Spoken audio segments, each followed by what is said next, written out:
Assalamualaikum warahmatullahi wabarakatuh. Nama saya Nur Hidayah, NIM 602022019 Program Studi Ekonomi Syariah 1. Rahim, dalam video ini saya akan menjelaskan 4 judul materi mengenai kebijakan fiskal. Nah, di materi pertama atau judul materi pertama dibahas mengenai instrumen dan jenis-jenis dari kebijakan fiskal. Nah, sebelum melangkah lebih jauh atau membahas lebih jauh tentang kebijakan fiskal, alangkah baiknya kita mengetahui apa definisi dari kebijakan fiskal itu sendiri. Nah, dalam ekonomi konvensional, kebijakan fiskal diartikan sebagai langkah untuk membuat perubahan-perubahan dalam sistem pajak atau pembelanjaan negara. Sedangkan dalam Islam, kebijakan fiskal adalah salah satu perangkat untuk mencapai tujuan syariah yang menurut Imam Al-Ghazali termasuk dalam peningkatan kesejahteraan dengan tetap menjaga keimanan, intelektualitas, kekayaan, dan kepemilikan. Nah, jadi dapat disimpulkan bahwa kebijakan fiskal adalah kebijakan yang dilakukan oleh pemerintah dalam rangka mendapatkan dana-dana dan kebijaksanaan yang ditempuh oleh pemerintah untuk membelanjakan dananya tersebut dalam rangka melaksanakan angka pembangunan. Nah, kemudian kita masuk pada instrumen kebijakan fiskal.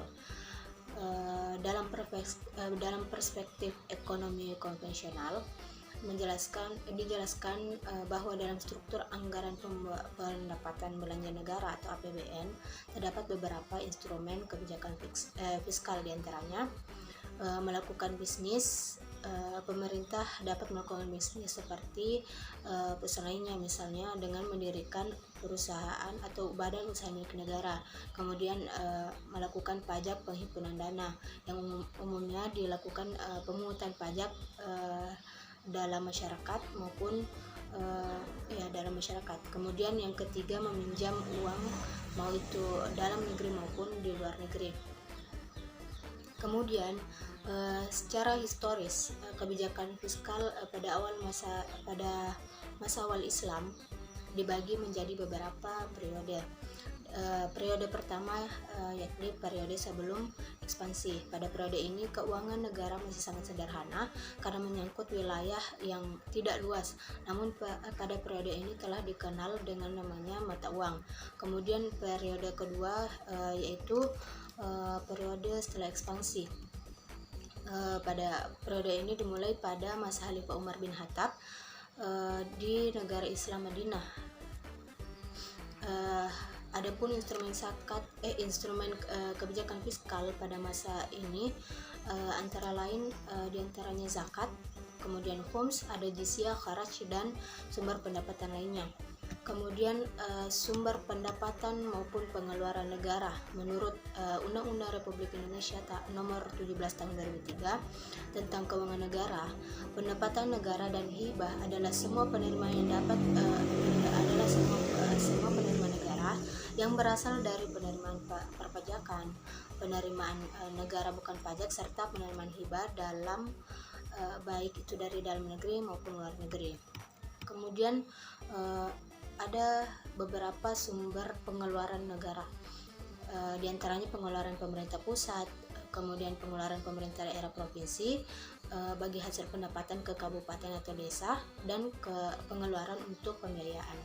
Kemudian jenis-jenis dari kebijakan fiskal itu ada 4, di mana yang pertama itu pembiayaan fungsional, kemudian yang kedua pengelolaan anggaran, kemudian yang ketiga stabilisasi anggaran otomatis, dan yang keempat itu anggaran belanja seimbang. Nah, kemudian judul materi yang kedua yang akan saya bahas mengenai kebijakan fiskal sebagai produk politik. Nah, sebagai produk politik, kebijakan fiskal tidak terlepas dari kedudukan lembaga-lembaga pemerintahan, kepentingan serta mekanisme pertanggungjawaban dari lembaga-lembaga tersebut baik di tingkat pusat maupun daerah, sehingga pemahaman mengenai interaksi politik di antara lembaga-lembaga tersebut sangat penting. Substansial kebijakan fiskal ini dimaksudkan dengan tujuan-tujuan ekonomis yang berupa peningkatan keputusan politik.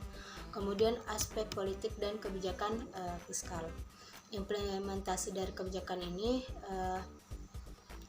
adalah kebijakan atas pemilihan instrumen yang penerimaan serta pengeluaran pemerintah. Subjek kebijakan fiskal adalah penerimaan dan pengeluaran pemerintah dengan segala aspek termasuk aspek hukum, aspek politik maupun aspek lainnya. Kemudian adapun lembaga-lembaga yang melahirkan atau mendirikan atau memberikan kebijakan fiskal, diantaranya ada Presiden, ada Menteri, DPR, Bank Indonesia sebagai Bank Sentral, kemudian BPK atau Badan Pemeriksa Keuangan. Nah, kemudian untuk judul materi yang ketiga adalah membahas tentang kebijakan ekonomi fiskal dan hubungan dengan kebijakan moneter. Pengaruh kebijakan fiskal terhadap perekonomian. Kebijakan fiskal akan mempengaruhi perekonomian melalui penerimaan negara dan pengeluaran negara.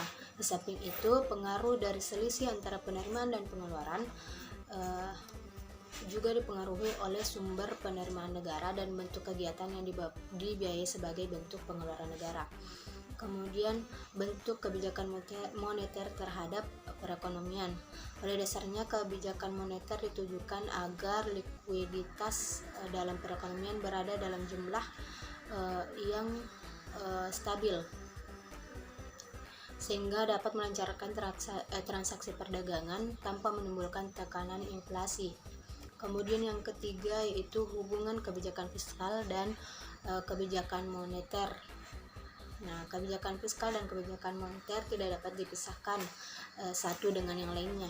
Di dalam pencapaian target-target ekonomi yang telah ditetapkan. Kebijakan fiskal dikeluarkan oleh pemerintah dan berdampak langsung pada masyarakat, sedangkan kebijakan moneter itu dikeluarkan oleh bank sentral dan berdampak bagi dunia perbankan secara umum. Hubungan keduanya, pemerintah akan membuat kebijakan terkait dengan keuangan yang kemudian diteruskan oleh pihak perbankan sebagai mitra dari pemerintah. Nah, untuk materi yang terakhir mengenai atau materi yang keempat mengenai hubungan fiskal antar lembaga pemerintah. Nah, yang pertama hubungan fiskal antar pemerintah pusat. Presiden selaku kepala pemerintahan memegang kekuasaan pengelolaan keuangan negara sebagai bagian dari kekuasaan pemerintahan. APBN merupakan wujud pengelolaan keuangan negara yang ditetapkan di setiap tahun dengan undang-undang. APBN disusun sesuai dengan kebutuhan penyelenggaraan pemerintahan. Dalam hal ini perumus kebijakan yakni Presiden, DPR, pengawas keuangan yakni BPK, BPKP, pelaksana keuangan harus mengupayakan agar kebijakan fiskal benar-benar bermanfaat bagi masyarakat luas. Kemudian hubungan BPK dan DPR dengan kebijakan fiskal. Naskah asli Undang-Undang Dasar 1945 yang disusun oleh The Founding Fathers kita menugaskan BPK sebagai satu-satunya auditor yang melakukan pemeriksaan, pengelolaan, dan tanggung jawab keuangan negara. Berbeda dengan di beberapa negara lain, pemerintah menempatkan BPK sejajar dengan lembaga-lembaga negara yang ada di dalam struktur negara kita. Baik naskah asli maupun perubahan Undang-Undang Dasar 1945, BPK menjunjung tinggi transparansi dan akuntabilitas pengelolaan serta pertanggungjawaban keuangan negara kita. Itulah sebabnya mengapa diberikan kedudukan tinggi, kebebasan dan kemandirian kepada BPK. BPK dapat melaksanakan tugasnya secara eksklusif tanpa ada tekanan dari pihak pemerintah ataupun politik. Kemudian hubungan yang ketiga yakni hubungan BPK dengan DPR dan DPD. Pemerintah BPK merupakan satu lembaga negara yang memiliki tugas memeriksa keuangan negara secara bebas dan mandiri. Hubungan tersebut mempengaruhi pelaksanaan tugas masing-masing lembaga negara. Bagi BPK, hubungan dengan DPR dan DPD serta pemerintah berpengaruh terhadap pengelolaan pemeriksaan keuangan negara. Nah, kemudian hubungan yang terakhir yakni hubungan pemerintah pusat dan dengan pemerintah daerah atau desentralisasi fiskal. Hubungan antara pemerintah pusat, pemerintah provinsi, dan pemerintah kabupaten kota saling terkait, tergantung dan dari sinergi sebagai suatu sistem pemerintahan. Salah satu wujud pelaksanaan otonomi daerah ini adalah dengan adanya otonomi dalam aspek pengelolaan keuangan daerah yang disebut dengan otonomi fiskal atau desentralisasi fiskal. Daerah diberi kewenangan dalam menggali sumber-sumber penerimaan sesuai dengan potensi yang dimiliki. Dalam Undang-Undang Nomor 25 Tahun 1999 tentang perimbangan keuangan antara pemerintah pusat dan daerah yang kemudian diganti dengan Undang-Undang Nomor 33 Tahun 2004 tentang perimbangan keuangan pusat dan daerah mengatur hubungan keuangan antara pemerintah pusat dengan pemerintah daerah. Kebijakan tersebut mengatur kewenangan daerah dalam menggali pendapatan asli daerah dan dana transfer dari pemerintah pusat. Mungkin cukup sekian dari materi yang saya jelaskan. Wabillahi taufiq wal hidayah. Wassalamualaikum warahmatullahi wabarakatuh.